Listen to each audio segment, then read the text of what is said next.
Good evening, everyone. We're going to get started. This is a regular scheduled board meeting for Edgewood City Schools. Mrs. Bowers, would you call the roll, please? Mr. Barry Gabbard. Present. Mr. Michael Pressler. Here. Mrs. Amy Ashcraft. Present. Mr. Andrew Pressler. Here. Mr. Mark Messerschmidt. Here. Would you please stand for the Pledge of Allegiance? I pledge allegiance to the flag of the United States of America and to the republic for which it stands, one nation, under God, indivisible, with liberty and justice for all. Please remain standing. Dear Heavenly Father, Lord, we come to you in the name of Jesus Christ, your Son. God, I thank you for all that you do.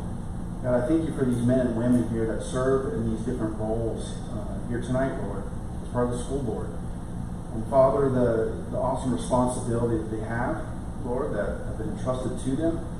God, help them to make wise decisions, Lord, and we know wisdom comes from you.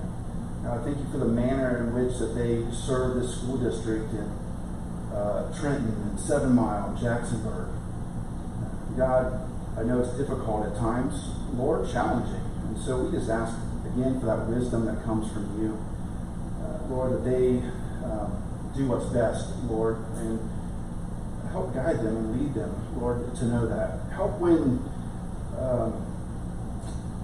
we get those thoughts of, I got this, is usually when we don't have it.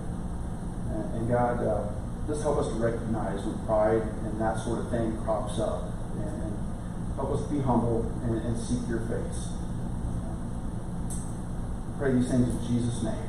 Amen. Amen. Thank you. Thank you.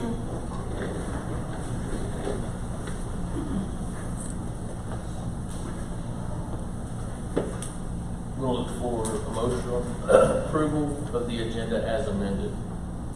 So, Mr. Michael Pressler, Mr. Messerschmidt. Mrs. Bowers, would you call the roll, please? Mr. Michael Pressler. Yes. Mr. Mark Messerschmidt. Yes. Mr. Barry Gabbard. Yes. Mrs. Amy Ashcraft. Yes. Mr. Andrew Pressler. Yes. Motion carries 5-0. Thank you, Mrs. Bowers. We have one presentation this evening. Tim will be for the well installation proposal. Can I go ahead? Yes, please. Great. Okay. So first of all, I want to thank Curtis and the school board tonight for inviting me. Really appreciate this opportunity.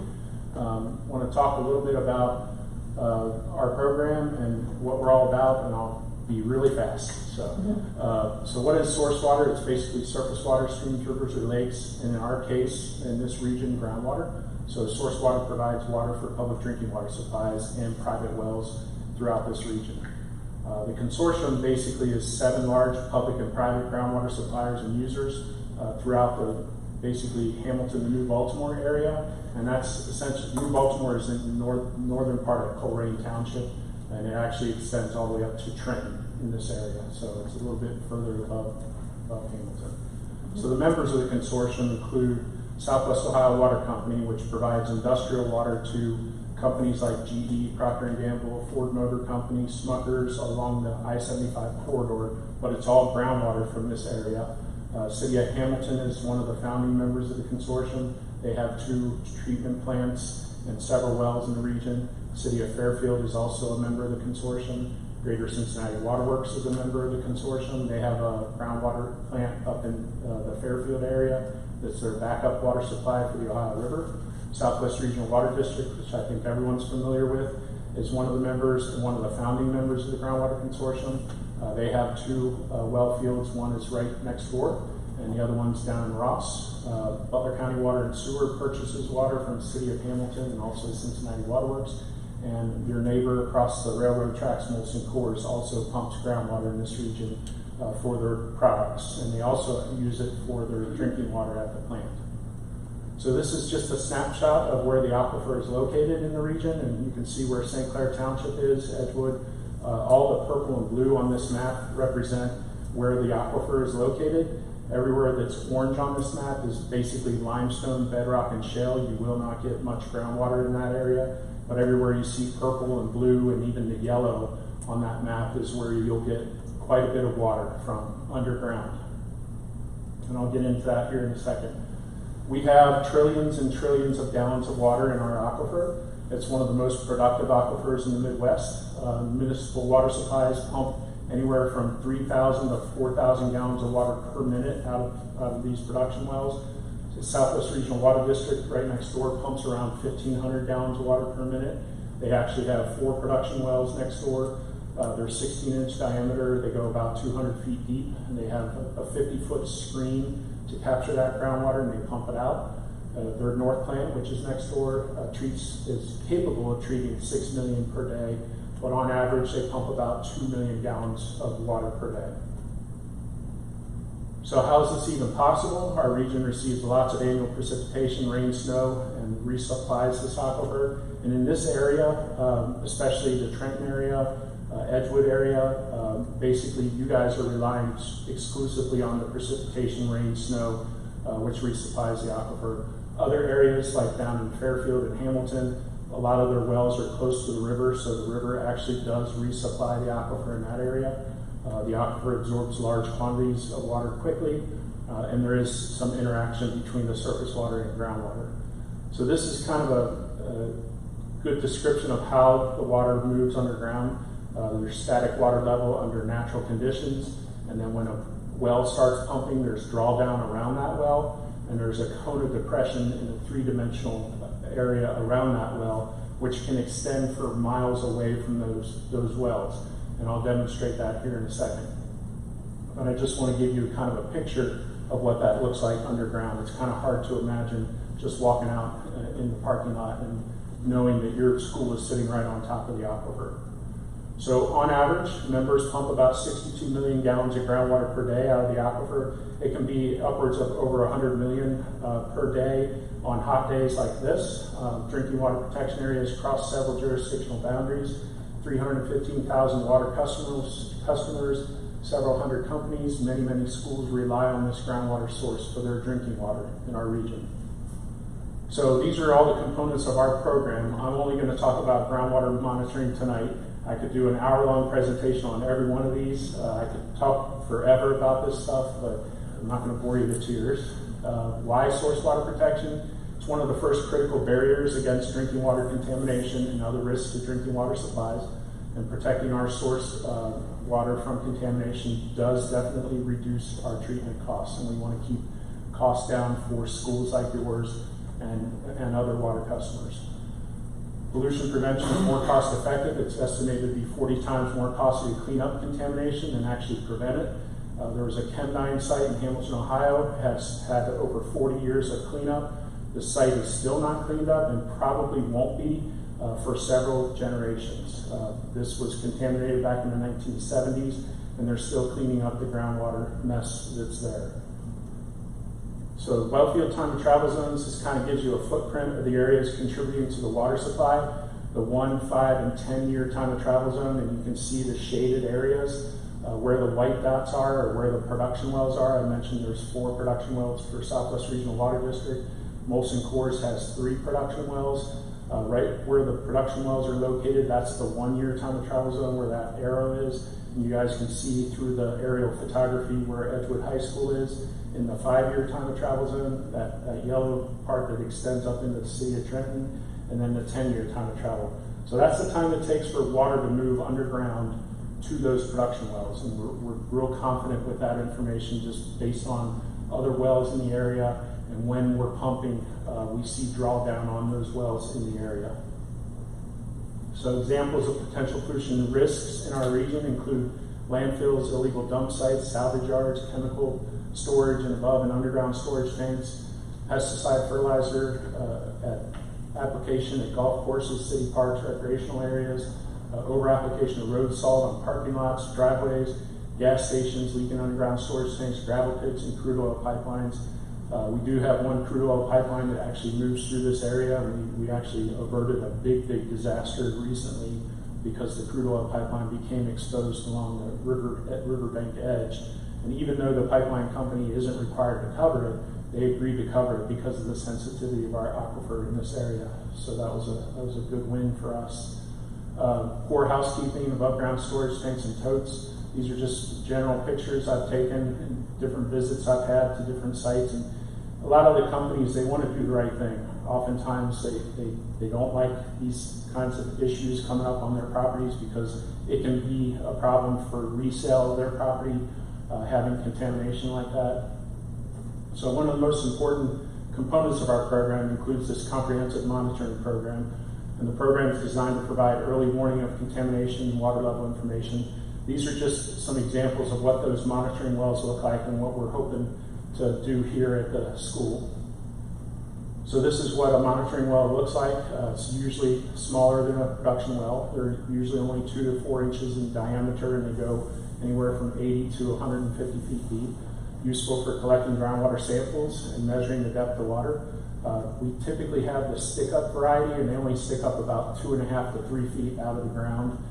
This is basically a conduit into the aquifer, and sometimes we can put up educational signage around the wells to kind of teach people what these wells are doing, what they're for, and of course we would pay for something like that. So what we're proposing are 2 monitoring wells, one shallow, approximately about 80 feet deep, and the second one would be about 120 feet deep. And keep in mind that Southwest Regional's wells are about 200 feet. The shallow wells tap the upper part of the aquifer and basically monitor sensitive surface contamination like fertilizers, sodium chloride. The deep wells would penetrate further into the aquifer, allowing us to look at the long-term trends and gain an understanding of flow and quality in the area. And this is kind of a generalized cross-section of what that looks like. So even though the Great Miami River is a little bit further away, you'll have a production well like Southwest Regional Water District's production wells pumping in the area. And then you'll have the 2 monitoring wells, a shallow and a deep one. And we'll sample those wells twice a year because groundwater moves pretty slow in the region. And we'll be able to capture any type of contaminant that might be on its way towards the production well beforehand. That's why they're considered early warning wells. We sample for over 100 different types of chemicals or basically petroleum products in the region. So we have 43 monitoring wells throughout the region, and again, that's what they look like. We test for over 100 different types of contaminants. Some of the examples would be like metals, volatile organic compounds, semi-volatile organic compounds, nitrates. There could be personal care products, it could be pharmaceuticals, lots of different types of potential contaminants. And we also look at surface water quality along the Great Miami River at a couple different locations on a quarterly basis. So we also monitor these long-term chemical trends, identify and eliminate potential sources of contamination. We do consistent sampling, so we measure all the wells basically at the same time, and we gather all that data, we put it together into a report. We also do monthly water levels and also quarterly sampling at some locations. We try to catch changes as early as possible. One of the reasons we do the monthly water levels is because a lot of people say, wow, you really pump a lot of water out of the ground, 100 million gallons per day. We're all about sustainability. We want to make sure that we have a sustainable water resource for hundreds of years in this region. So we're testing the water levels in the region just to make sure we're not over pumping the aquifer. So we won a grant to install 6 monitoring wells in the region. So we're looking to fill 3 data gaps in our monitoring network. One of the data gaps happens to be in Joyce Park down in Hamilton and Fairfield well fields. So we're cleared to drill 2 wells there. Another data gap is down in Ross at Southwest Regional's South Water Plant, and we're cleared to drill 2 wells there. And the other data gap is up here at the North Well Field for Southwest Regional Water District. We're proposing these 2 wells here on the Edgewood's property.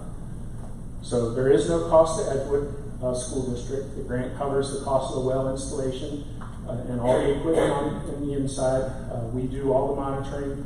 There's no cost for monitoring, no cost for the data, no cost for the analysis. We're essentially going to put together a report, and you're welcome to have a copy of that report, and I'll get into a little more detail on that. Southwest Regional will maintain ownership of those physical wells, so there's not, the responsibility of Edgewood to have maintain ownership. And of course, we could get into an MOU with the school district if that's necessary to basically work those details out. As far as the monitoring wells and the location, so we're basically in the direct flow path for Southwest Regional Water District's North Wellfield area.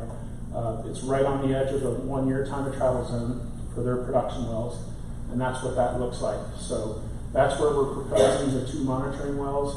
And of course, we're flexible with those locations, because I think there was a question maybe from the athletic department about some cross-country meets that might be going through the area, and we can work with you on that as far as the permanent location needs to make sure it's not going to be a hinder for those cross-country meets.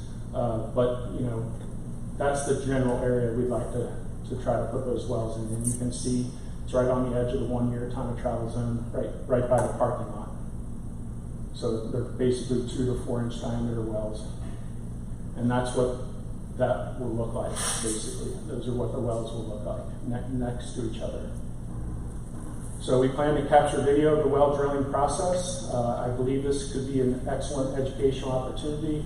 If the drilling happens to take place during the school year, we'd love to invite the class out or classes out to see a big drill rig on site and kind of just be observers of the well drilling into the aquifer and getting soil samples and seeing how that process works. So we'll be sampling twice a year for different parameters. We welcome the classes to come out and observe the sampling procedures and technique and teach about the aquifer directly beneath the school, and perhaps give them a chance to have a hands-on learning approach to hydrogeology. We'll also be collecting the monthly water levels, and we can demonstrate the sustainable water source in the area. And I'm personally happy to come into the school and teach the kids about all these activities. And I've done it before. And we also partner up with Soil and Water Conservation District. Lynn White is one of our partners that does a lot of outreach and education in the region. So she's on board to support us as well. So I'm happy to address any questions at this time. I was hopeful to kind of cover as much information as I could to maybe hopefully sort of sell the point. And at this time, I'm happy to address any questions from the audience or from the school board. I have one question for you. Why don't you just put the well over on Southwest's property? Well, it's a little bit closer to the production wells, and when the production wells are running, it's more than likely we're going to have a lot of influence on those monitoring wells, and we probably won't get a really good representation. I mean, what we're talking about is a year away from water movement, so that's one of the reasons. Okay. We're just trying to get it, and we're looking to potentially put wells a little bit further away, like on the other side of your property, potentially in the farm field, a little bit closer to Trenton. All we're doing is trying to build basically another nest of wells. You can see in the one picture, let's see if I can get there real quick for you. Yeah, Well, obviously Trenton's pulling from this same aquifer. Yes, sure. Miller's pulling from this same aquifer. Yep. Do you know if any of those are doing any studies on as far as the travel of the water? Yes. Everybody is. Yes. So Molson Coors is one of our members, and we work with the city of Trenton. Dave Combs and I talk all the time. Dave is one of the water. Sure, I know. Yeah. So so you can see the blue dots. I didn't mention this, but the 2 blue dots for Molson Coors are 2 of their monitoring wells, and then we have that nest of wells for Southwest Regional on the south side. That's on Molson Coors property. They agreed to let us put wells there, and then we're looking to put the new wells right about here. And we could potentially put another nest of wells right here, which would give us a pretty good triangular effect, so to speak, just to give them that extra protection. But you mentioned about putting the wells real close to the edge of their property boundary here, and you know, the closer we get to their wells, the better chance we have of being influenced by their production. Because when they do turn those production wells on, you'll see that drawdown that I mentioned earlier, the cone of depression, and we don't want that to affect the monitoring wells that much, if that makes sense. So. Anybody got any questions? Well, you said Southwest Regional would maintain ownership of these monitoring wells. Yep. What do you need from, like, are we gonna give them an easement? What exactly do we give? So that would be up to you guys, how you want to do that. It probably might work best with an easement. That's the way we have it worked out with all the other locations that we have. So we have like easements in the different parks that we put the monitoring wells in. Mm-hmm. We have an easement with Ronnie Watson because we have a bunch of wells on his property in the South Wellfield area. And he just allows us on access to the property. And at any time, if for some reason somebody's really, really uncomfortable with our, sampling event going on, we can put a stop to it. That's just the way, we work. We're not trying to push this on you guys. This is simply to be protective of Southwest Regional Water District's water source, your water source, and all we're doing is just making sure that, we have these wells in line with where their capture zone is, so that we can potentially stop any risk to our water supply. So the last thing we want is for a contaminant to appear in a production well and go through their whole water plant and end up in people's drinking water. So that's what we're trying to avoid. So it's just a proactive thing. Do you have any other of these monitoring wells at any other, like, schools or? We did have a couple in Hamilton, but Hamilton tore down a lot of their elementary schools and rebuilt them, but we had some on those old properties. Okay. Yeah. So that would have been my second question. So they're very easily abandoned if we need to use this to build another building tomorrow? Well, we would work with you on that. Yeah, all it is just having a cement grout and we would cement them up. The one thing about data from a monitoring point, it's important to gather that long-term information, especially for the sake of the property owners. If there's contamination moving from off-site on your property, and we determine that, you know what your baseline information is on site here. So you understand that you have no detections, and all of a sudden we're seeing contamination. It's good information to have. So we want to, if we did this, we want to put it somewhere we would not anticipate in the future if we come into it. Yeah, I think we could probably talk about some of that. And probably Scott Combs would be involved too, like you said, for cross country to that was mentioned. How soon are you looking to get, like, our okay for this? So we've got a well driller that is going to be doing the other 4 wells, and we're just going to wait to see the decision here on this before we schedule that. They're coming in from Michigan because it's a specialized type of drilling. It's rotosonic drilling, and they're the cheapest bid for us. And we don't want to have to mobilize them twice because it will cost over $5,000 each time they're mobilized. And we're under this grant. We can extend the grant. I'm not worried about the timing of the grant, but I would say if we could know by August or something, and I would even think that timing it up with the school starting up, I would absolutely love it if there was a science class out there watching this drill rig going and be able to talk about it. I'm sure there would be. Yeah. I'm not a science guy, but your presentation was pretty interesting. I'm sure the science people keep that stuff up. Yeah, yeah, I'd be happy to support that in any way. And then again, all the data that we gather, the reports, we'll give you guys copies of it. We'll give the science teachers copies of that. They can look at that data. They can, analyze it. They can understand what Southwest Regional Water District's source water is, how deep the aquifer is in this area. There's so many learning opportunities here with this. I can't say that enough.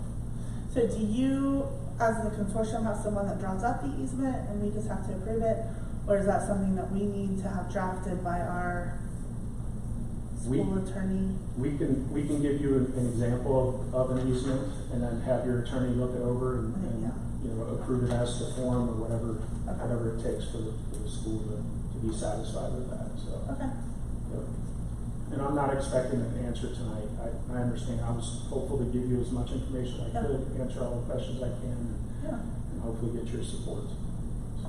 You said those blue dots up there, those are current monitoring Monitoring systems now? Yep. Yeah, I don't have a slide of all the other monitoring wells in the southern half. I was just focusing up in this area. There's another 30 plus monitoring wells in the southern half. And just to give you guys an example or an idea, up in Dayton, Ohio, they have a smaller program than ours, even though we have a larger regional area. We're fairly lucky. We have a lot of farmland that's not that much developed out as it is urbanized in Dayton. Their monitoring system is over 200 wells, and they've got a lot of contamination issues in pockets in different areas that they're challenged with. I'm not saying that their water supply is bad. I'm just letting you know that that's a challenge for them, and that's why they have so many early warning wells throughout their region. They have 200, we have 43, because we have limited issues. Our biggest issue is nitrates, and believe it or not, it's actually homeowners that are putting too much fertilizer on their lawns to be greener than their next door neighbor. It's not the farmers. The farmers actually are really, really good about fertilizer application and things like that. And whenever I'm asked that, I never point the finger at farmers. I'm always basically saying they're farming their fields at really good application rates, and they're very careful about how they apply on their fields, as opposed to homeowners that oftentimes just put too much fertilizer on their grass, and just because they want greener grass than their next door neighbor. They're in competition. We have some areas out here in front of the high school that they're deliberately sunken into the ground lower than others to catch runoff and floodplain. Yep. Would it be a problem to use one of those areas, or do you have to be at a certain elevation? No, it wouldn't be a problem. I'd have to see, like, over time how much that area fills up with water. We were actually part of the design of the original school. We were working with Kleinders with the bioswales and the little constructed wetland out there, just because it was in this sensitive area. Because you guys were getting state money to help build this school, we were involved in that process. And we talked about some of the concerns and risks associated with runoff and things like that. And you guys did a fantastic job, and we use this as a model for other areas all the time. You guys actually won an award many years ago. It's called the Groundwater Guardian Green Award for the effort that you made here at the school. And we helped fill that application out back then. I forgot to mention that, but yeah, I can look into it and ask our monitoring team about, because that is a good question. It would probably help alleviate the issues with the cross-country runners, because unless they run through that area, I don't know if they have part of that trail. That's the reason I asked. I don't think it's likely we would ever use that part of the property for anything. Gotcha. Just because of the way it's designed. Mm-hmm. And I actually work for Molson Coors, so I'm very familiar with the aquifer, and obviously I'm a huge advocate for protecting the environment. Yep. And how important it is to our drinking water. Out of everything that you talked about, the only things that really kind of concern me is the discussion around easements and things like that. Mm-hmm. That could be in play for a very, very long time, and all of us are only going to be up here for a very short time. Yeah. So easements last until they don't. I mean, it could be there for a while. So that would be one of those things I would probably be concerned about how it's worded in an MOU to make sure that we have good language around that. I guess the question I do have, though, is could you do it without an easement? Would that be something that we could work through if we didn't have to draw Yes. that up? Yep, we could. Okay. That wouldn't be a problem. We've got other wells and other locations with that. I just wanted to offer that up to you guys if that was something you would be concerned with, to either have one or not. So yeah, we're open to that. The area that I'm thinking on top of my head is pretty close to parking lots. I don't think you would really need an easement to get to it, but yeah, I was going to say the closer to the actual parking lot right here, it would be easier for our monitoring team to get to, and we could pull our sampling van right up to it and actually sample the wells right there. The proposed location's kind of right about here, but as I said before, we're real flexible about the location within this region, in this area. So we do have a land lab over there that they commercially farm as part of our FFA program. Is that going to affect your results? I doubt it, but we'll see. I mean, that's good information to have. that is good information to know. And then I think with Curtis, I do think this would be kind of a cool educational opportunity. Yeah. So yeah, Yeah, I mean, I can put that in writing if you need it. So I do that all the time for you seem trustworthy. Yeah, I go up to Miami University all the time. I go to Hamilton High. I go to a lot of different high schools in the area.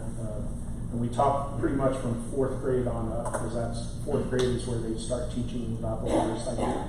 And so we're always in schools talking to the kids about groundwater and the aquifer and what they can do at home to protect our water resource, and just reminding them that this is their water too, and we need their eyes and ears out there as well. It's not just me, it's not just my responsibility to safeguard the water supply here. So it's all of our responsibility. So we maybe put this on for a vote July.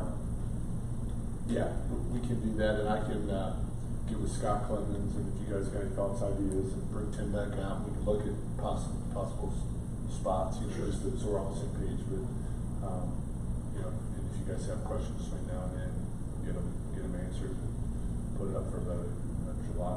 Sounds good. Just to clarify, the footprint's no more than those orange box steel tubes that come out of the ground. Yeah, I showed you the picture Yeah. of it. Yeah, and There's nothing else. No, and if you guys want, I can leave a copy. I mean, I don't know if you have the ability to just copy my presentation. You can have a We've copy. got it on here usually. Okay, perfect. And I sent you guys an email with those photos of those wells.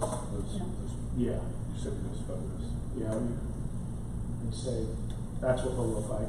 We can actually landscape around them if you wanted, or they could be pretty bare looking like that. So that's in the soccer park down in Fairfield. As you're riding along River Road off the left-hand side, there's a couple of soccer fields off of River Road right before you get to the water plant. And the one that this guy's sampling wells at, that's actually in New Miami, right by where the old tire dump used to be, where Rumpke is now located. So you've got those ballers around that well, so because it must be close to a road or something there. Yeah, well, in that location, there's a lot of landscaping that goes on and trucks that go by, and the wells up there obviously are protected from any traffic. Gotcha.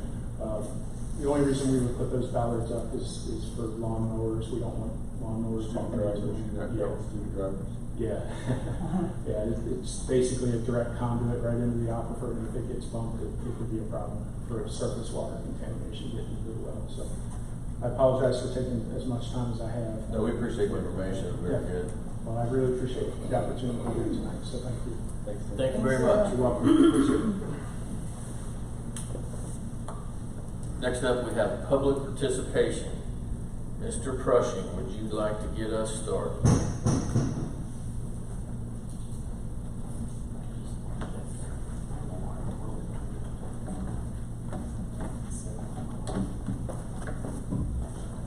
Curtis, how are you? Good, how are you? Good. Just a reminder, please state your name, address, and then you can get started. Okay, my name is Jim Prushing. My address is 3933 Withrow Road. Technically Hamilton, it's in Wayne Township, it's in the Edgewood School District. Just had a couple of questions, thanks for the opportunity. Just want to be clear about, it seems like we passed the levy and we're still $1 million short on the budget. We're making cuts. Am I good so far? Teachers entered into a contract to increase their class size, and we have some teachers that were let go. Is that correct so far? I believe you're pretty much on. Okay, so it looked like in the last meeting that we added 2 middle school football coaches on top of the 2 that we already had. Is that not correct? We've added new coaches, we've filled existing positions. Filled existing positions. I thought there'd only been 2 coaches and now there's 4. There's always been 4? Okay. There's been a head of program, there's like a head 7, head 8, and each has an assistant coach. Okay, good. All right, the second question has to do with the food service. My numbers may be incorrect there, but is it, one of the numbers that I saw was that under the old contract, that we have lost almost $400,000 under that contract, is that correct? Or, I believe it's more than that. That fund is negative $491,000. okay. And so now we have a new contract that you're looking at, it's on the minutes for today, correct? Correct, yes, sir. And is it saying that they're gonna guarantee a gain of 100,000? So we're gonna have a switch of $600,000. In other words, we're going from negative 500,000 to a positive 100,000. That's a switch of 600,000. That negative, I mean, I don't mean to mislead you, and maybe I've been misled, but that school lunch fee has been part of this for the past 12 years that I've been on the school board. It has always been brought up to even and always had to pay back every year. And Mrs. Bowers might know a little bit closer on the numbers. I know it's been over $300,000 for the past. I mean, this isn't something that just happened. As far as like, No. This I know it's over time. over probably 25 years maybe. Okay. I mean, I'm just guessing. We lose money. We're started the beginning of this fiscal year, we're just wrapping up today, negative $355,000.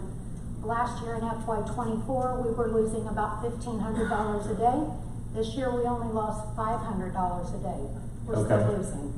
So we are working with others. We worked with the EPC last year.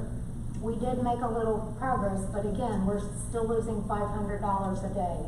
Each year, I've only sat in this seat for a couple years, but every year for many years, the general fund to close out, because you can't close negative, has advanced the money over to cover the food service deficit. And then when we start FY '25, we put it back in the general fund. So we're basically borrowing from the general fund to cover the deficit in food service. Okay. And so the new contract then has a guarantee then that you would be positive at the end of the They year? are saying that that we could gain $100,000 to eat away at that. It could be more. We put Okay. out an RFP for food service management, just a food service expert that knows how to run kitchens and buy cheaper and has buying power and knows how to get rebates and works through federal programs, schools, and hoping to start eating away at this deficit, literally through a management component. I'm not a food service expert. Nobody here is. Sure, These people I got live that. in this world. That's what they go to school for.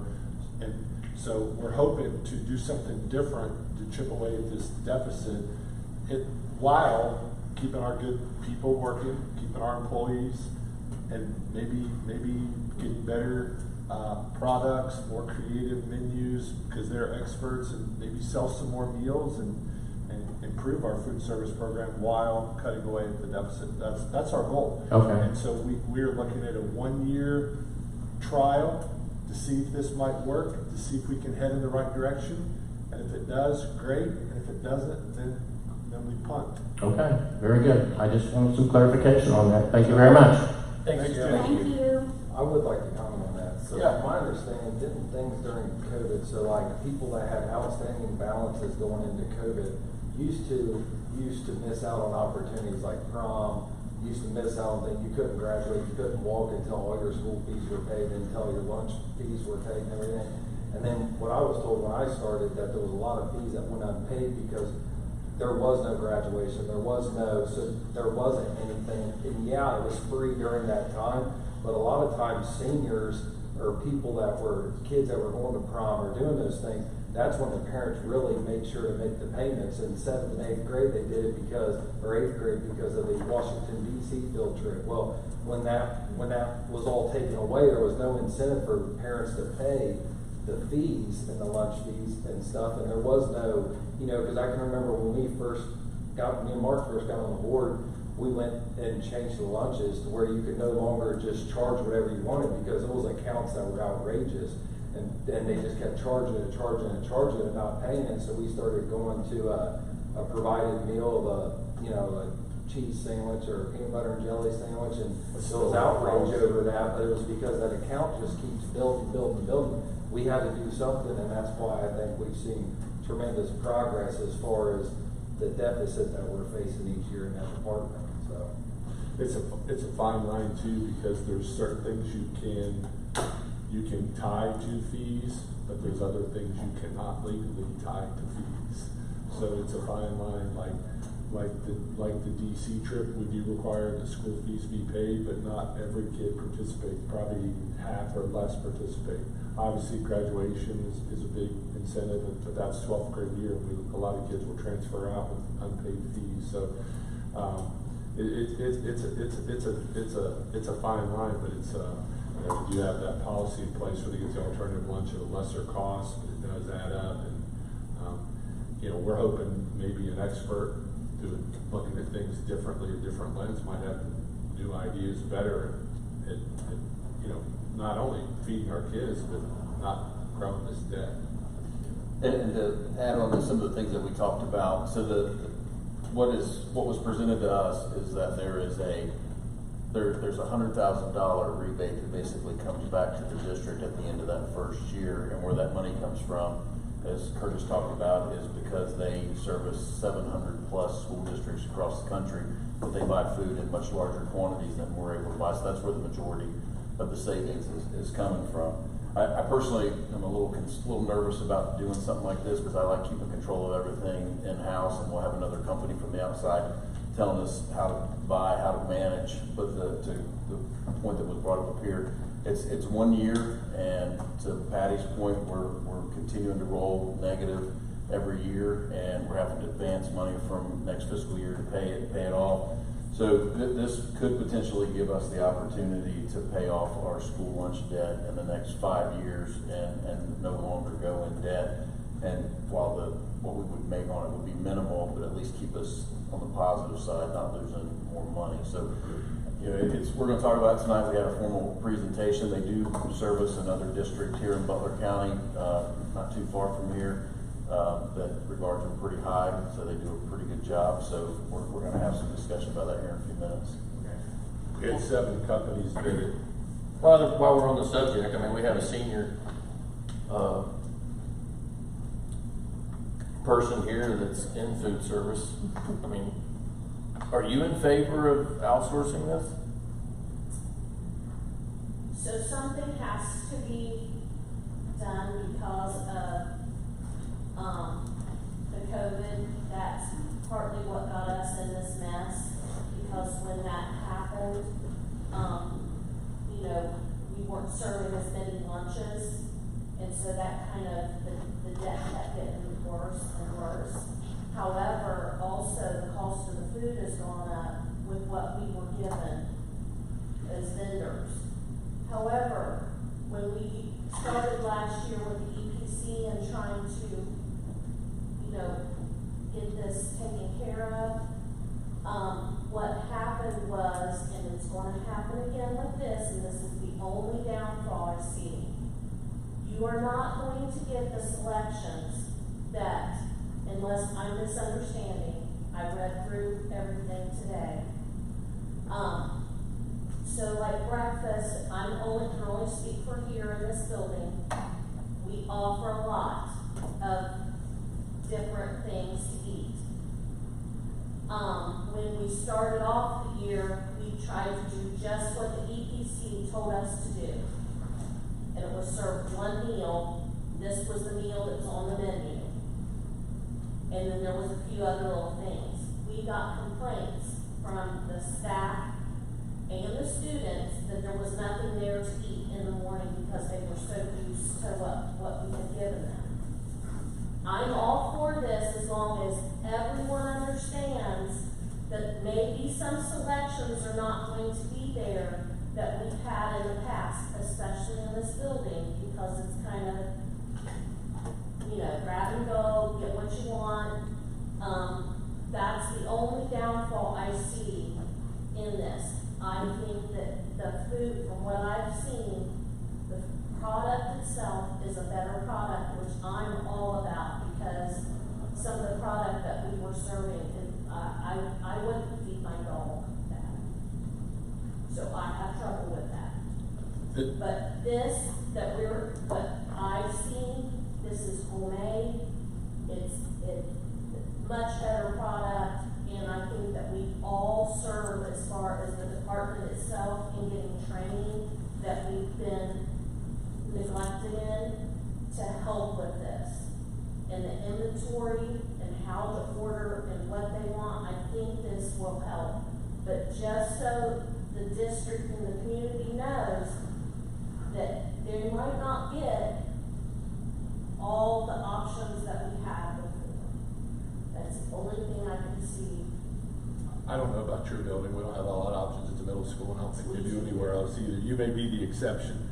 But my thought is, in talking to these people, they're not gonna get this money made up by pinching pennies and cutting corners. They're gonna make this money by selling more lunches. They gotta put a better, a more attractive, more appealing. And I agree 100%, but I'm telling you what, those biscuits and gravy that we serve here every morning, if that's not here, I'm not sure how many breakfasts we will serve. I can't imagine they won't take advantage of a good product. That'd be disappointing I if they would did. hope not, but you So- never, I hope not. Well, we'll make sure that our new person knows, if we end up going this route, what's working and what's not. That's the only downfall I see Right. in this, is that I don't want somebody coming in and going, there's nothing here, which is what they did at the beginning of school lunch. I hated that too, because I had middle school kids that their last lunch felt like they were punished for having last lunch, and I always hated that when you're trying to run it so tight that you have no leftovers and kids can't get their choices. Correct. So this company's got they got I'm a all tall for it. orders. I'm all for learning Yeah, the process. us too. And I'm hoping their buying power, the economies of scale is such that they will have other options for their food. That's my hope. I'm actually looking forward to having somebody who actually knows food service and dealing with it, so I am a proponent of this. I just want the community to understand that it's gonna be very, limited, and we're not going to have, at the high school, it's not gonna look like optical, like it has before. I hope they have filet mignon on the first I day. hope so too. I would love that. First day. Let's do it right. Let's roll this out big. Yeah. Yeah. All right. Thank you very much. Next up, we have treasurer items. Mrs. Bowers, would you like to start, please? Yes, sir. First, I would like to ask for a motion to approve the board minutes from the May 19th meeting. Looking for a motion to approve the board minutes as presented. Well, before we do that, did you item B? Oh, yes. Public participation, we have public comment, issue of reemployment. What do we do for that? And Just if anyone wants if to. anybody would like to speak on that, and, okay, we'll move on. Mrs. Bowers. Now I'm gonna look for a motion to approve the board minutes as presented. So moved. Mrs. Ashcraft, do I have a second? Second. Mr. Michael Pressler. Mrs. Bowers, would you call the roll, please? Mrs. Amy Ashcraft? Yes. Mr. Michael Pressler? Yes. Mr. Gary Gabbard? Yes. Mr. Mark Messerschmidt? Yes. Mr. Andrew Pressler? Yes. Motion carries 5-0. Next, I'd like to ask for a motion to approve the May 2025 financial reports as presented. Looking for a motion to approve the May 2025 financial reports. So moved. Mr. Messerschmidt, do I have a second? Second. Mrs. Ashcraft. Mrs. Bowers, would you call the roll, please? Mr. Mark Messerschmidt? Yes. Mrs. Amy Ashcraft? Yes. Mr. Gary Gabbard? Yes. Mr. Michael Pressler? Yes. Mr. Andrew Pressler? Yes. Motion carries 5-0. Next, I would like to block items C and D, and these are the final amended certificate of estimated resources and appropriations, as well as the temporary to get us started for FY26. Looking for a motion for C and D as presented. So moved. Mrs. Ashcraft, do I have a second? Second. Mr. Michael Pressler.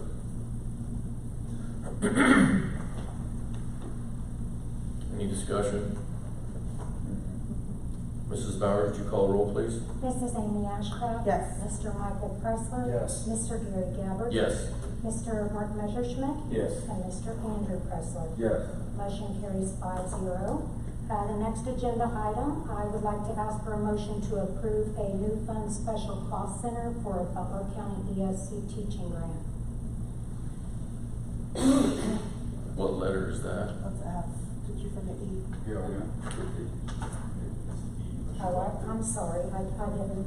I'd like to ask for a motion for the FY25 year-end advances and transfers.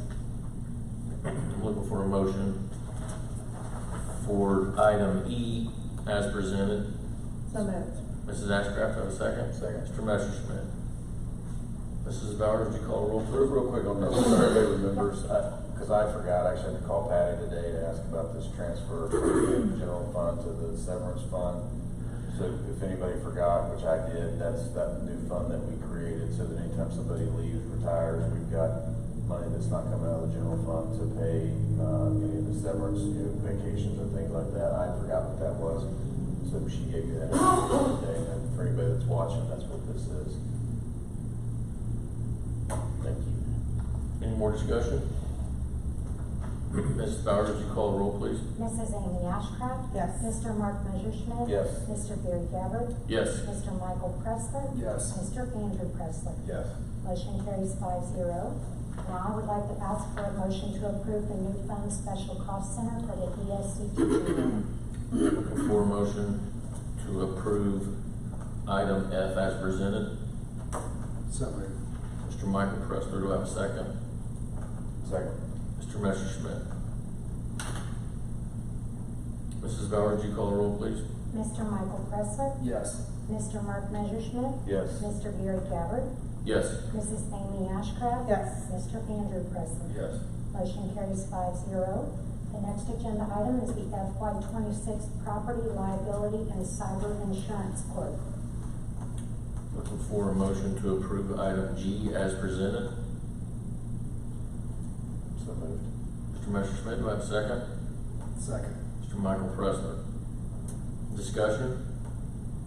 Do we do this every year? I don't Yes. ever remember seeing this presentation like this. Every year. How much Same did company, how much did it go up? This is first year with the EPC, so we were with Liberty Mutual prior. So it is a different presentation. It's a different policy, yes. So the premium will be $10,000 less than what we were quoted. We will also get $7,400 back in dividends with this policy. What we were seeing with Liberty Mutual, in addition to the increase in premium, they had to raise the deductibles on us. So we're getting much lower deductibles and much more coverage through the EPC. We're part of it's Education Purchasing Council. This is where we buy our buses. We can get paper quotes. We use the EPC for some of our medical premiums. Yeah, so this is a better bang for our buck, if you will. Very good. Well, the proposals didn't look this fancy before. I know. That was This fancy. very well done. Yeah. Okay. Any more discussion? Yes, sir. Mrs. Bowers, would you call the roll, please?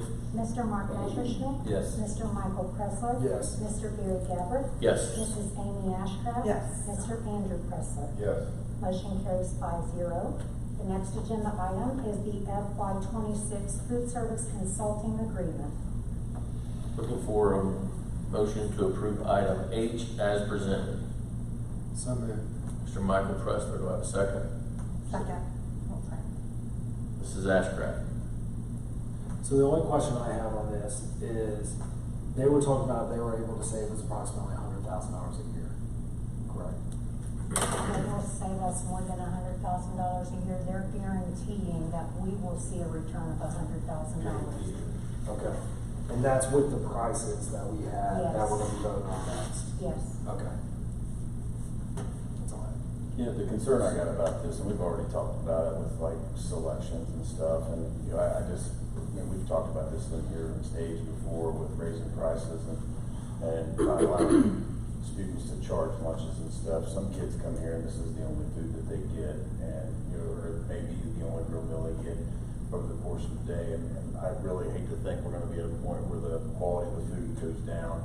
Really hate that we get to a point where the quantity of the food goes down just because they're trying to save that guaranteed 100,000. I really, this makes me nervous to do this, but I do agree that what we're doing is not working, because for 4 years we've been rolling anywhere from $300,000 to $500,000 over every year in debt that's associated with stuff that started at COVID or before.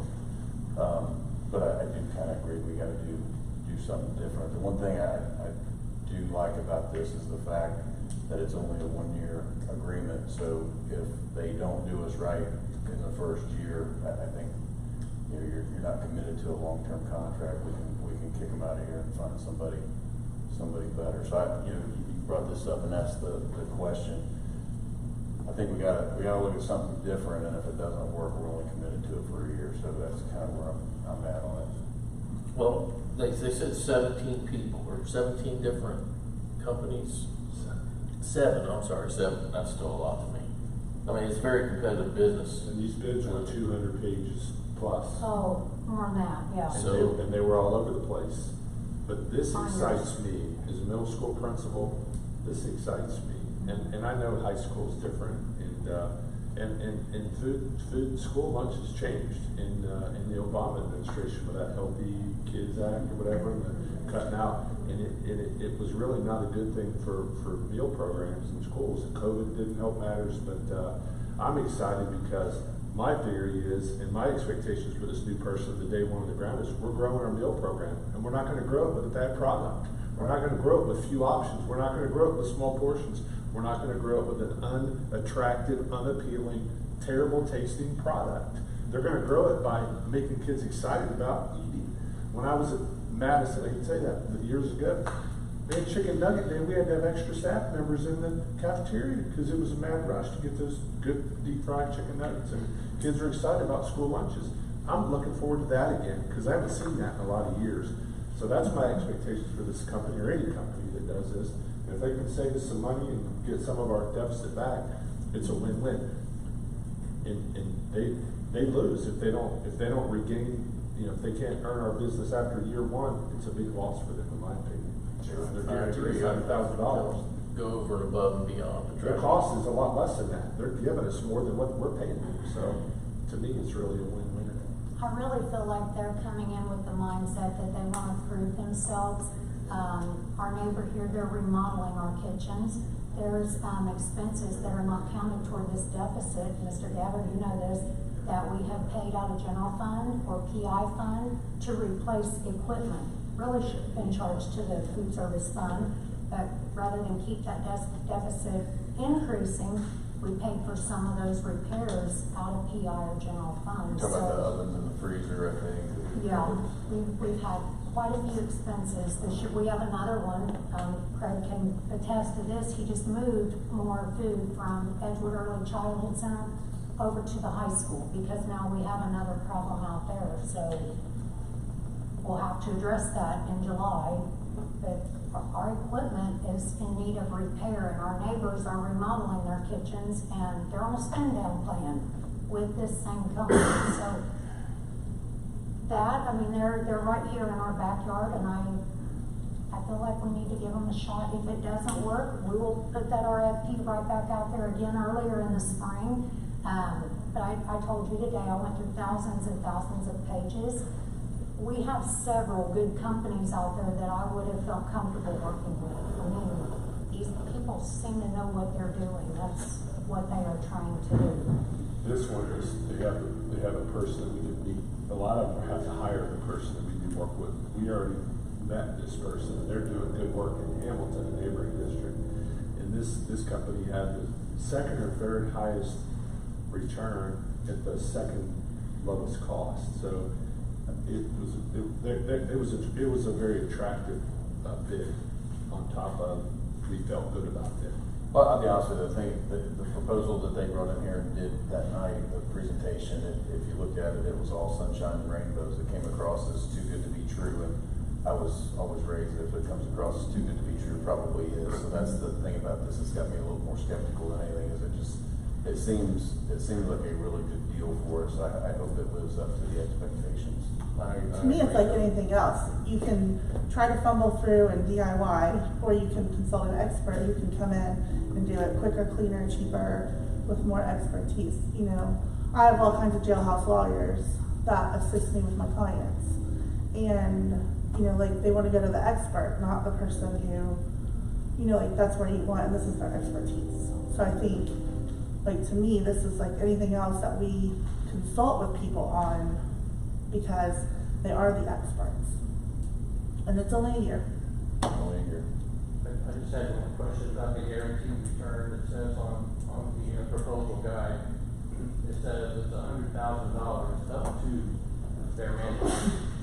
So if their management fee is, the management fee that we pay is less than $100,000, then we're not getting $100,000, the way I would read that. When he talked to us, he told us we would see that. He went further to share with us 3 districts that are comparable with our size. They're all getting that return as well. We're like we said, we're looking at that purchasing power, and they didn't put it in writing, but they feel very confident that we can exceed that $100,000. I mean, I don't. That's just what it says on the. Yeah. Right on the document. So it is possible if your management fee for less than $100,000, because you're paying $0.0685 per meal as a management fee, and so if by chance you didn't spend $100,000, you wouldn't get $100,000 back. Right, and they're guaranteeing $100,000 of profit of return. But they do have there are some fees that are gonna be backed out of that. I believe the fees, the total fee, which could be, but it could go more than 100, but it's still gonna be positive. We're still gonna be positive as compared to our negative. Yeah, it just it might not be. I think it's possible it could not. It may not be 100,000. We're hopeful they'll get us close to that. That's their goal. That's what they're shooting for. Probably break even. No doubt. We lost $90,000 last year. Go ahead. That'd be perfect. Well, I was just looking back at my notes from the April meeting when he was here, and like in response to Beggie's question and concern, he did say that they will come and work directly to help like plan. He said he would do that. It said in what I read today is we will get like 12 hours of training, and in all of how I'm taking it is that that's a lot more than we've ever had, and their people come in and show us exactly what we're supposed to do, and they give us opportunities to grow in what our knowledge base is. So they have programs to help with that, which eventually will help with all this other stuff. I mean, like when you go into this, you're going in a line. So any new head cook, anything like that, if you've never done it before, you're just going in a blind, hoping that you paddle along and get where you're getting. This actually, you are with people who that is their expertise, and they are showing you how to do the inventory. Maybe they'll have some program that we don't have to get our inventory takes a long time. And if you don't know how to order properly, that's what I'm hoping they show us how to do and what they want us to do. So this is a very, very good thing if that's the resources that we have that we've never had before. He also said All right. that they would be willing to come in and work monthly. Yes. The one thing I do want to point out on this, for anybody that's watching, and it's very clear in here that it's not a reduction in headcount in any of our cafeterias, that our employees stay our employees. They're not coming in and taking over our program. It is a consultation role, and that they are providing an on-site manager. I read her resume, 15 years of food service background. She's coming to us basically as a fee of $67,000, I think, which, with fringes and salary and all that kind of stuff would be probably right around what we would have to pay if we hired somebody. So it's almost like we're taking on another person with the opportunity to potentially turn around this deficit. So I've got all the same concerns everybody everybody else has, but again, it's a year to see how it works. And if I was coming in as that person, I would try to make a name for myself right off the bat, because I'd be willing to bet they're probably gonna watch this recording and know that if it doesn't work out well in that first year, they won't be back for a second. I believe with that, I think we're ready to vote on it. Mrs. Bauer, would you call the roll, please? Mr. Michael Pressler? Yes. Mrs. Amy Ashcraft? Yes. Mr. Gary Gabbard? Yes. Mr. Mark Messerschmidt? Yes. Mr. Andrew Pressler? Yes. Motion carries 5-0. The next agenda item is FY25 breakfast, lunch, and milk prices. Looking for a motion to approve item I as presented. So moved. Mr. Michael Pressler, do I have a second? Second. Mr. Messerschmidt. Mrs. Bauer, would you call roll, please? Mr. Michael Pressler? Yes. Mr. Mark Messerschmidt? Yes. Mr. Gary Gabbard? Yes. Mrs. Amy Ashcraft? Yes. Mr. Andrew Pressler? Yes. Motion carries 5-0. The next agenda item is the FY26 SWOCA service contract. Looking for a motion to approve item J as presented. So moved. Mr. Messerschmidt, do I have a second? Second. Mr. Michael Pressler. Any discussion? No, sir. Mrs. Bauer, would you call the roll, please? Mr. Mark Messerschmidt? Yes. Mr. Michael Pressler? Yes. Mr. Gary Gabbard? Yes. Mrs. Amy Ashcraft? Yes. Mr. Andrew Pressler? Yes. Motion carries 5-0. The next agenda item, letter K, is the FY26 Butler County ESC resolution for services. Looking for a motion to approve item K as presented. So moved. Mr. Messerschmidt, do I have a second? Second. Mr. Michael Pressler. Any discussion with that one? Mrs. Bowers, would you call the roll, please? Mr. Mark Messerschmidt? Yes. Mr. Michael Pressler? Yes. Mr. Gary Gabbard? Yes. Mrs. Amy Ashcraft? Yes. Mr. Andrew Pressler? Yes. Motion carries 5-0. Next, I would like to block L, M, and N. These are all Warren County ESC service contracts.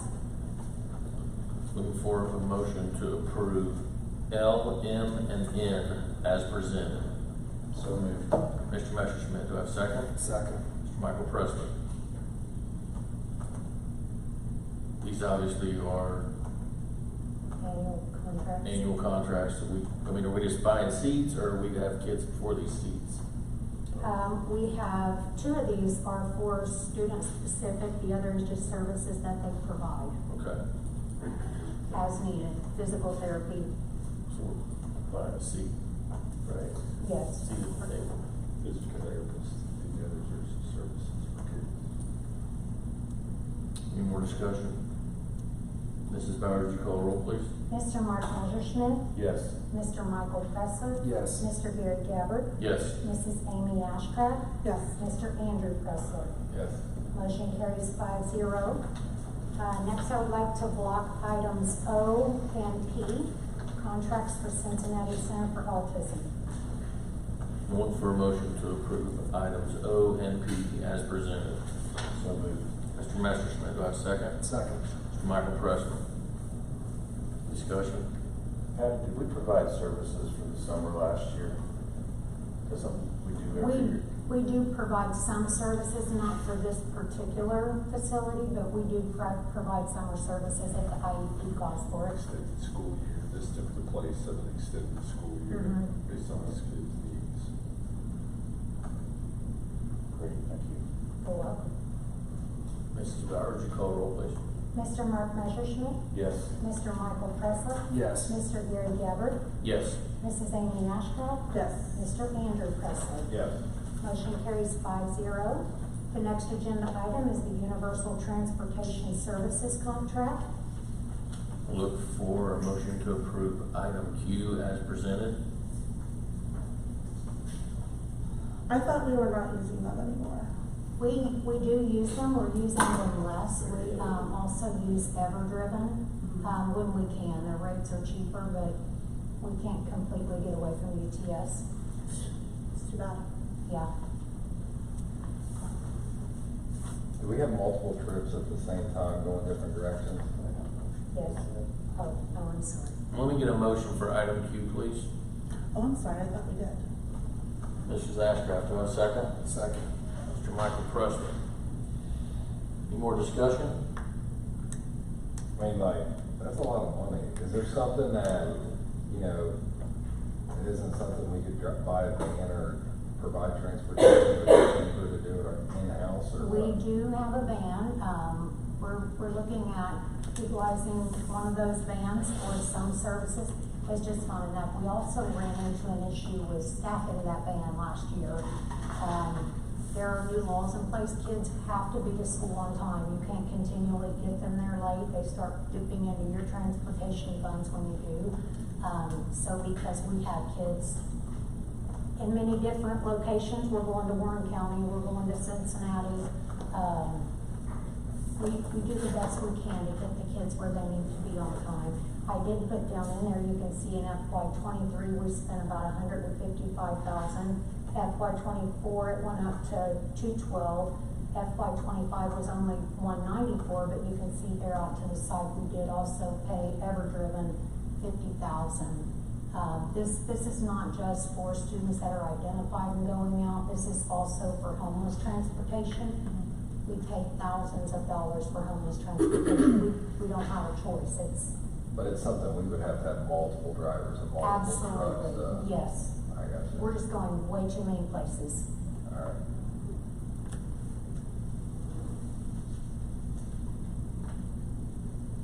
Any more discussion? Mrs. Bowers, would you call roll, please? Mrs. Amy Ashcraft? Yes. Mr. Michael Pressler? Yes. Mr. Gary Gabbard? Yes. Mr. Mark Messerschmidt? Yes. Mr. Andrew Pressler? Yes. Motion carries 5-0. The next agenda item is the FY26 Butler County Sheriff's Office MOU. Looking for a motion to approve item R as presented. So moved. Mr. Messerschmidt, do I have a second? Second. Mr. Michael Pressler. Did anything change? Yeah. Is this the same contract? Yes. Okay.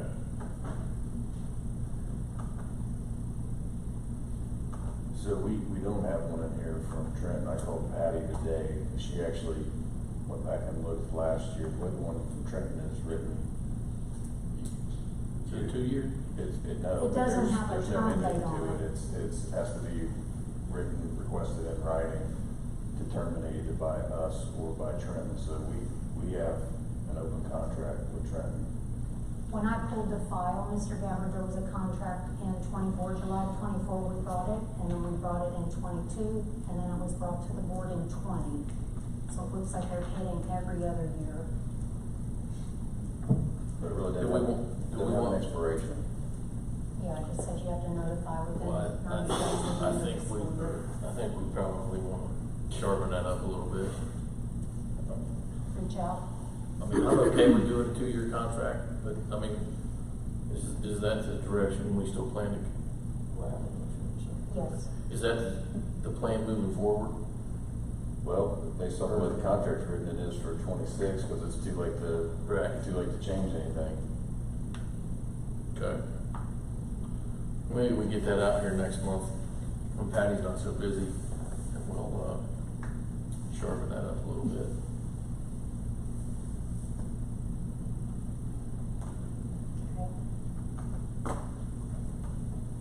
But this one's the same, like there's an Yes. increase. Butler County's the same. Mrs. Bowers, would you call roll, please? Mr. Mark Messerschmidt? Yes. Mr. Michael Pressler? Yes. Mr. Gary Gabbard? Yes. Mrs. Amy Ashcraft? Yes. Mr. Andrew Pressler? Yes. Motion carries 5-0. Next, I would like to block items S and T, and these are proposals from the Normac Company for sidewalk and drains. Looking for a motion to approve S and T as presented. So moved. Mr. Michael Pressler, do I have a second? Second. Mr. Messerschmidt. I know a little bit about this.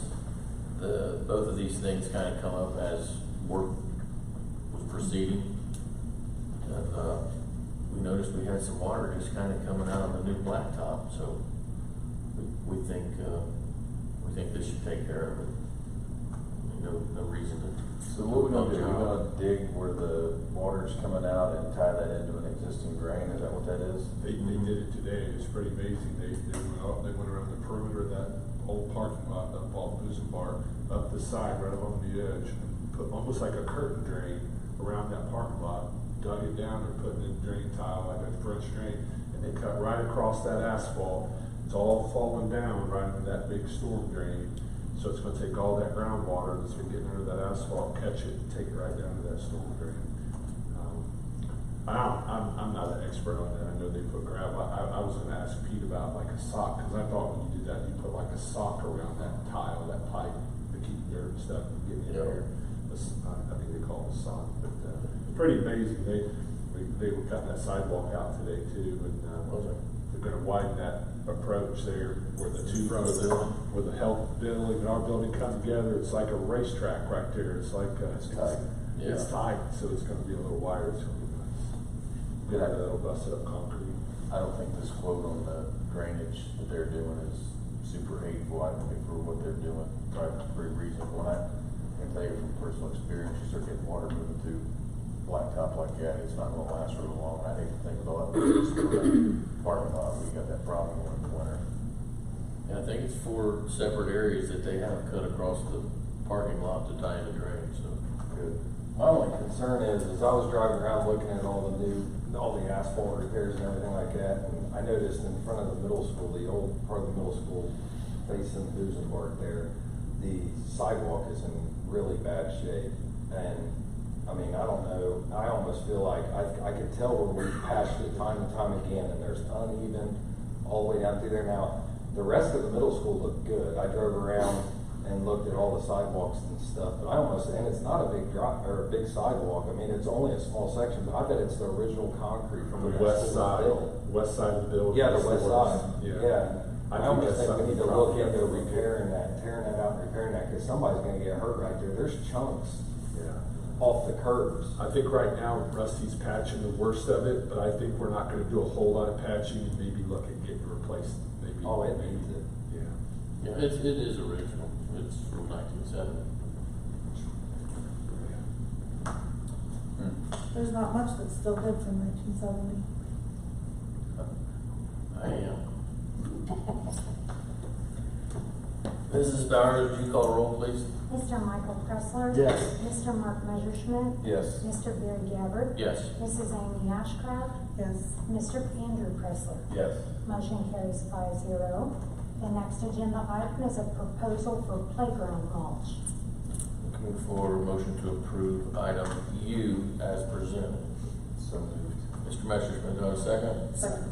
Mrs. Ashcraft? So this works out to about $67 a yard, and I think that's pretty reasonable. I think that's installed and delivered, that's a pretty good price. Well, I asked him to see if he could fluff it to save us that cost for this year, and he did, and he called me back and said that it's just turned to mud. I mean, it would have been really bad, he said. It was just gonna be very muddy. And I said, well, we don't wanna do that. No.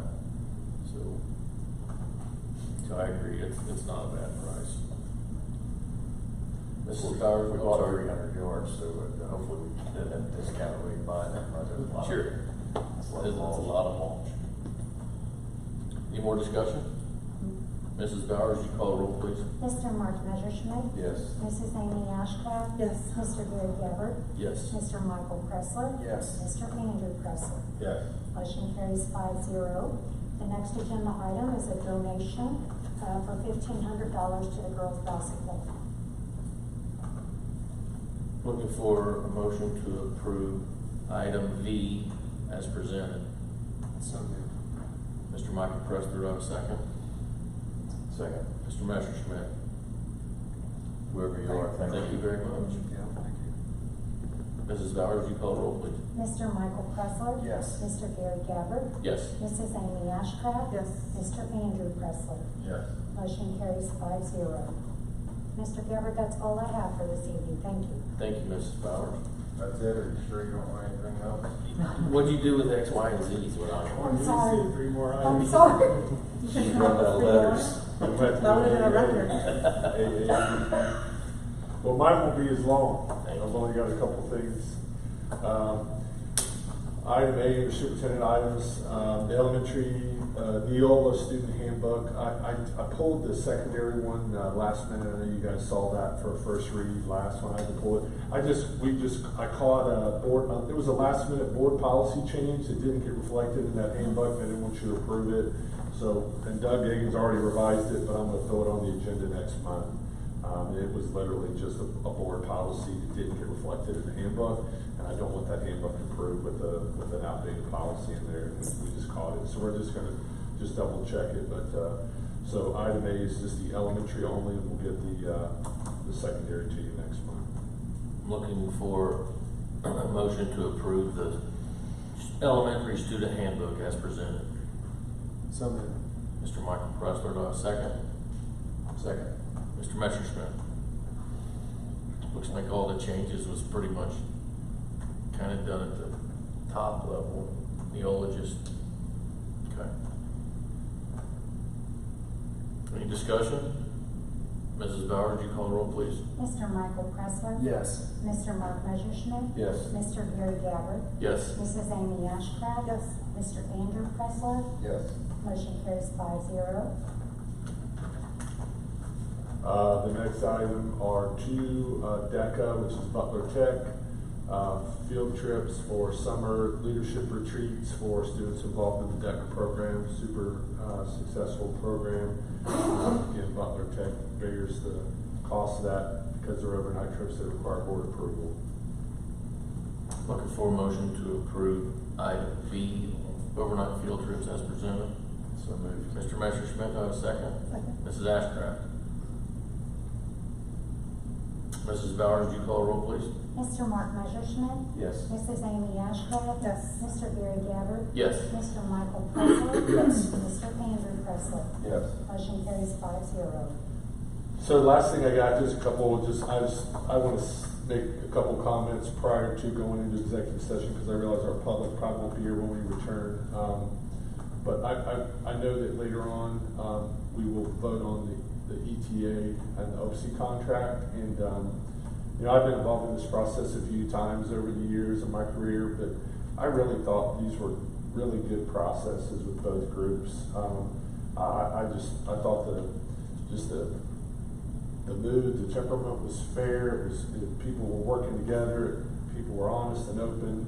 Wasn't contentious. You know, there was times where it might have got a little heated for a second or two, but really came back, and it was just a positive process. I really enjoyed it, and that's something that I used to hate. I mean, I hate it. There's times you hate it. It's just like going to get a root canal or something. But it was really a positive process. I thought both the ETA and the OC, the representatives, did a really nice job, and I felt like both parties, you know, came out with some things they felt good about, and maybe made some sacrifices along the way. But that's what negotiation is. So I just want to put that on the record that I appreciate that process and how it went here at Edgewood, especially me coming in brand new, not being really a part of the prior planning to all that. I was very happy with that.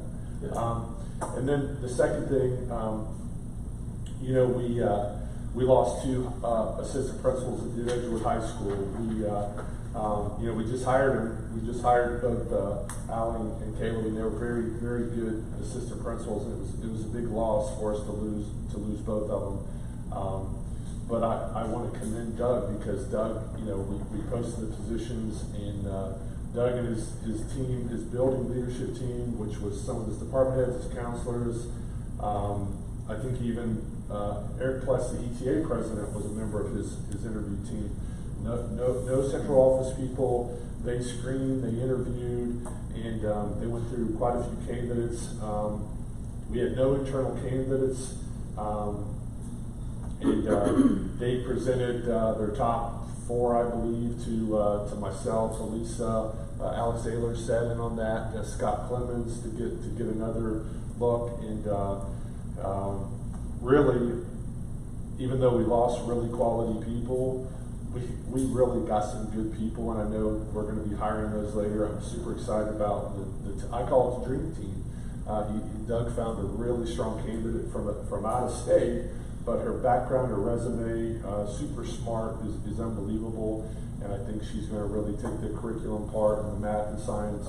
And that's what she's been doing, is like a coach. And she's super smart. She's a PhD, and then when Caleb left, we needed kind of a relationship person that could kind of maybe do the discipline, and there's a familiar face back in town, and Mr. York, one of my old teachers and principals, one of the best administrators in Butler County, in my opinion, is going to not go to Kings and take a $10,000 pay cut and come back to Edgewood. And the two of them together, in my opinion, along with Doug and John Caesar and his counselors, it's a dream team. So I'm really excited about the direction at Edgewood High School. Even though we lost really good people, man, I feel good about the direction we went. So hats off to you and your team for really doing a thorough and complete job. And I was able to sit on those meetings remotely, but I was very impressed with the whole process. Great. Sounds like very positive. Yeah, I appreciate you talking about that too, because we had earlier this year, you presented current status of the high school with your two assistant principals that we just lost, and we all sat up here and were just at all in the success that you were having and the team that you had built and all those things. And as we found out that we were losing both of our high school assistant principals, obviously we were all pretty concerned because you had a really good thing going. You know, I'll be honest, and I think Tom York is probably one of the best administrators that you're going to find in Butler County, and he's touched a lot of lives and changed a lot of, changed the trajectory of several districts over the course of his 50 years in education. I think there'll be some people out there that look at this and know he was a former board member and he's coming back here to work, and I think there'll be some critics of that. But to your point, there were no internal candidates. We had a very diverse panel of people from across the district, to include ETA that sat in on it, and that's who they chose as the best candidate. And I think you lost a really talented group of people, but I think what I'm seeing, you're getting another really talented group of people to come in. So, and to your point, Tom could have went anywhere. He chose us over a district that was going to pay him more money. He had one of the top jobs, probably the state. Kings High School is they can pretty much hire who they want. I think Tom shows loyalty. But we had two brand new assistants this year. They were both first year, and Mallory, the lady from out of state, she's not first year, but she's new to our community. I just think of course Tom and Mallory rose to the top, but I don't know. It's just like me coming back. There's something about being back home. It's not just a job. It's more of a calling. You're serving those kids and giving them the guidance they need, the kick in the butt, and a pull up when they're down. And I think that's what Tom is all about too. I think this year all the classes at the high school will be kids that I had as a principal. I think Tom and I probably learned a lot from Tom. So I'm just excited. I know Doug is really concerned about the curriculum, and I feel like he got that really curriculum-minded person, and then to have Tom pick up kind of where Caleb was with the relationships and the discipline. And discipline, I mean, there's a right and wrong way to do discipline. Tom will do it the right way. So I'm excited. The other thing I wanted to mention, on the public participation, we had a public comment, the issue of reemployment. That's just procedural. Anytime you hire rehire a retiree, and of course that's a Miss Beckett, and I've known her a long time, but just kind of worked on the periphery. But nobody outworks her. Nobody's smarter than her. She is really an asset to this district. So I just want to say that. I mean, I know that I could never be successful in this role, stepping in, just kind of cold like I did in April without these two ladies right here. So I'm very happy, very, very pleased that they're a big part of my team. So I just wanted to say that on the record. Thank you, Mr. Philpott. Thank you. You set you up for success. You did. Thank you very much. Appreciate it. And you set us up for success. All right, next up we have items from board members. Mr. Messerschmidt, would you like to start? Yeah, so on an administrative note, just to make sure we don't have any conflicts, I'm going to be out of town on July the 28th.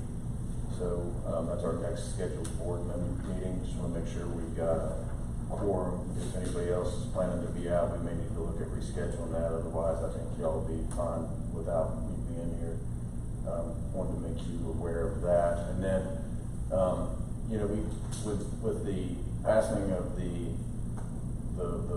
renewal, the levy, whatever we want to call it, you know, we still had to make some pretty deep cuts, and the board office is not nearly as big as it was before, and there's a lot of people wearing multiple hats and taking on additional responsibility. I know I've had a couple conversations with Patty, and I know there's a lot of hard work that's taking place in that board office. I would encourage you guys to try to make some time for yourself and make sure you got a work-life balance. So be looking at opportunities to try to take some time, because y'all have taken on a lot more than you were doing last year. I'm talking to you, Patty. Specifically. But anyway, find some time and for yourself, because you're working 6 and 7 days a week, and that's not healthy, and that certainly isn't sustainable. That's all I've got. Thank you, Mr. Messerschmidt. Mr. Pressler? No, nothing. Mrs. Ashcraft? Thank you. I know you're gonna be surprised when I put a plug in for FFA.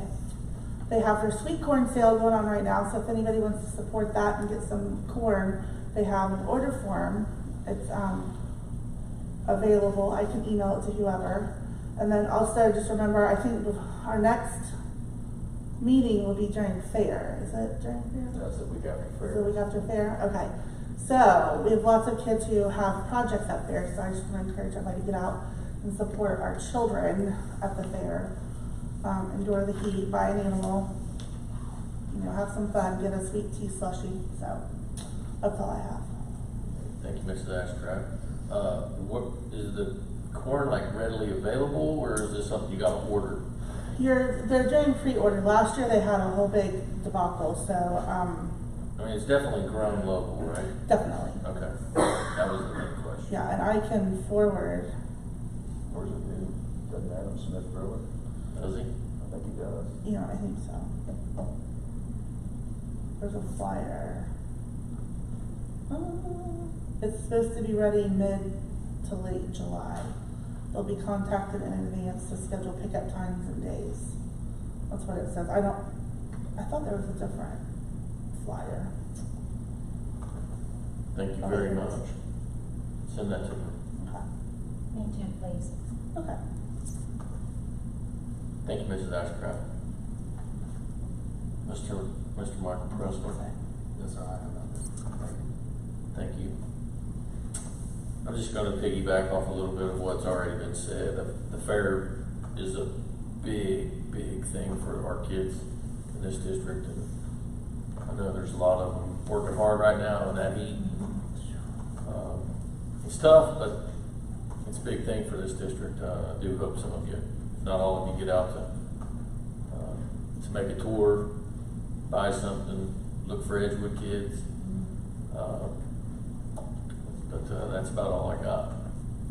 So at this time, I'm going to look for a motion to move to executive session to consider the appointment, employment, dismissal, discipline, promotion, demotion, or compensation of a public employee or official.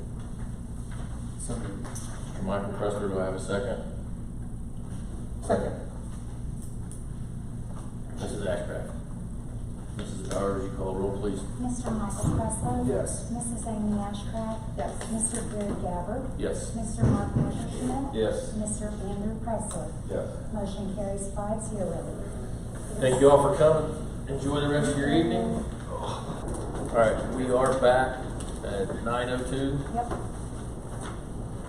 And at this time, I'm going to look for a motion on personnel items. Item A, certified ETA contract. So moved. Mr. Michael Pressler, do I have a second? Second. Mr. Messerschmidt. Mrs. Bowers, would you call a roll, please? Mr. Michael Pressler? Yes. Mr. Mark Messerschmidt? Yes. Mr. Gary Gabbard? Yes. Mrs. Amy Ashcraft? Yes. Mr. Andrew Pressler? Yes. Motion carries 5-0. Personnel items, item B, classified OPSI contract as presented. So moved. Mr. Messerschmidt, do I have a second? Second. Mr. Michael Pressler. Mrs. Bowers, would you call the roll, please? Mr. Mark Messerschmidt. Yes. Mr. Michael Pressler. Yes. Mr. Gary Gabbard. Yes. Mrs. Amy Ashcraft. Yes. Mr. Andrew Pressler. Yes. Personnel items, item C, supplemental salary schedule as presented. So moved. Mr. Messerschmidt, do I have a second? Second. Mr. Michael Pressler. Mrs. Bowers, would you call the roll, please? Mr. Mark Messerschmidt. Yes. Mr. Michael Pressler. Yes. Mr. Gary Gabbard. Yes. Mrs. Amy Ashcraft. Yes. Mr. Andrew Pressler. Yes. Personnel items, item D, administration, certified, classified, exempt, and supplemental nominations as presented. So moved. Mr. Michael Pressler, do I have a second? Second. Mr. Messerschmidt. Mrs. Bowers, would you call the roll, please? Mr. Michael Pressler. Yes. Mr. Mark Messerschmidt. Yes. Mr. Gary Gabbard. Yes. Mrs. Amy Ashcraft. Yes. Mr. Andrew Pressler. Yes. Personnel items, item D, certified ETA salaries as presented. So moved. Mr. Michael Pressler, do I have a second? Second. Mrs. Ashcraft. Mrs. Bowers, would you call the roll, please? Mr. Michael Pressler. Yes. Mrs. Amy Ashcraft. Yes. Mr. Gary Gabbard. Abstain. Mr. Mark Messerschmidt. Yes. Mr. Andrew Pressler. Yes. Personnel items, item F, certified ETA salaries as presented. So moved. Mr. Michael Pressler. Second. Mrs. Ashcraft. Mrs. Bowers, would you call the roll, please? Mr. Michael Pressler. Yes. Mrs. Amy Ashcraft. Yes. Mr. Gary Gabbard. Yes. Mr. Mark Messerschmidt. Abstain. Mr. Andrew Pressler. Yes. Personnel items, item G, classified salaries as presented. So moved. Mr. Second. Messerschmidt, Mrs. Ashcraft, Mrs. Bowers, would you call the roll, please? Mr. Mark Messerschmidt. Yes. Mrs. Amy Ashcraft. Yes. Mr. Gary Gabbard. Yes. Mr. Michael Pressler. Abstain. Mr. Andrew Pressler. Abstain. Personnel items, items H, supplemental nomination as presented. So moved. Mr. Michael Pressler, Second. Mr. Oh, Messerschmidt. sorry, I was thinking wrong. Mrs. Bowers, would you call the roll, please? Mr. Michael Pressler. Yes. Mr. Mark Messerschmidt. Yes. Mr. Gary Gabbard. Abstain. Mrs. Amy Ashcraft. Yes. Mr. Andrew Pressler. Yes. Personnel items, item I, supplemental nomination as presented. So moved. Mr. Messerschmidt. Second. Mrs. Ashcraft. Mrs. Bowers, would you call the roll, please? Mr. Mark Messerschmidt. Yes. Mrs. Amy Ashcraft. Yes. Mr. Gary Gabbard. Yes. Mr. Michael Pressler. Abstain. Mr. Andrew Pressler. Abstain. Personnel items, item J, exempt salary schedule as presented. So moved. Mr. Michael Pressler, do I have a second? Second. Mr. Messerschmidt. Mrs. Bowers, would you call the roll, please? Mr. Michael Pressler. Yes. Mr. Mark Messerschmidt. Yes. Mr. Gary Gabbard. Yes. Mrs. Amy Ashcraft. Yes. Mr. Andrew Pressler. Yes. Personnel items, item K, exempt salary list as presented. So moved. Mr. Michael Pressler. Second. Mr. Messerschmidt. Mrs. Bowers, would you call the roll, please? Mr. Michael Pressler. Yes. Mr. Mark Messerschmidt. Yes. Mr. Gary Gabbard. Yes. Mrs. Amy Ashcraft. Yes. Mr. Andrew Pressler. Yes. Personnel items, item L, exempt salary list as presented. So moved. Mr. Messerschmidt. Mrs.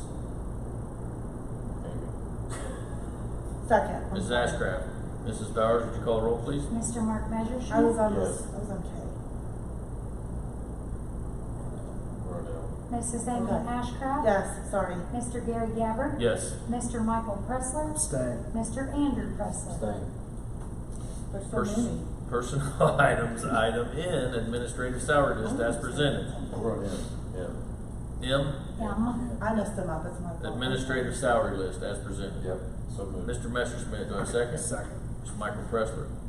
Mrs. Bowers, would you call the roll, please? Mr. Mark Messerschmidt. Yes. Mr. Michael Pressler. Yes. Mr. Gary Gabbard. Yes. Mrs. Amy Ashcraft. Yes. Mr. Andrew Pressler. Yes. Personnel items, item N, resolution to suspend teaching contract as presented. So moved. Mr. Messerschmidt, do I have a second? Second. Mr. Michael Pressler, Mrs. Bowers, would you call the roll, please? Mr. Mark Messerschmidt. Yes. Mr. Michael Pressler. Yes. Mr. Gary Gabbard. Yes. Mrs. Amy Ashcraft. Yes. Mr. Andrew Pressler. Yes. That does personnel items for tonight. I didn't get to abstain to anything. You were supposed to. I know, everybody else did. Mrs. Bowers, We're gonna let Amy abstain on item O. We'll make up something. This time we'll look for a motion to. I'll speak Yeah, to the there you go. German. Yeah, we're looking for a motion to adjourn. So moved. Mr. Michael Pressler, Second. Mr. Mark Messerschmidt. Mrs. Bowers, would you call the roll, please? Mr. Michael Pressler? Yes. Mr. Mark Messerschmidt? Yes. Mr. Gary Gabbard? Yes. Mrs. Amy Ashcraft? Yes. I mean, abstain. You messed your shot. I messed Mr. Andrew Pressler? Yes. Sorry. We can hold